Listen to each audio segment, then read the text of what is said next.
আসসালামু আলাইকুম প্রিয় ভাই ও বোনেরা, সকলে কেমন আছেন? আমি আপনাদের নাটোরের বোন। এই তো আবারও চলে আসছি আপনাদের মাঝে। সকাল সকাল ঘর থেকে অনেক রকম সবজি বের করতেছি। শুধু সবজি না, যা যা রান্না করতে লাগে সব কিছুই আছে।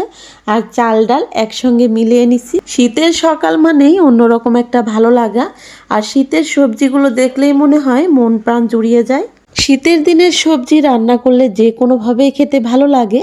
আর এই সবজিগুলো কিন্তু একদমই টাটকা ফ্রেশ। সেই সবজিগুলো তো আমার আগের ভিডিওতে দেখছেন, আমার বোনের বাড়ির থেকে নিয়ে আসছি। আর বোনের বাড়ির থেকে নিয়ে আসা টাটকা সবজি এই তো সকাল সকাল বসে পড়েছি নিয়ে। আজকে রান্না করব সবজি খিচুড়ি। তাই তো একে একে এখন সবজিগুলো কেটে নেব। আমরা যখন ছোট ছিলাম তখন আমাদের বাড়িতে প্রায় দিনই খিচুড়ি রান্না করা হতো সকালে। আর খিচুড়িটা রান্না করলে বেশিরভাগই এরকম সবজি দিয়ে পাতলা খিচুড়ি রান্না করা হতো। আর শীতের সকালে গরম গরম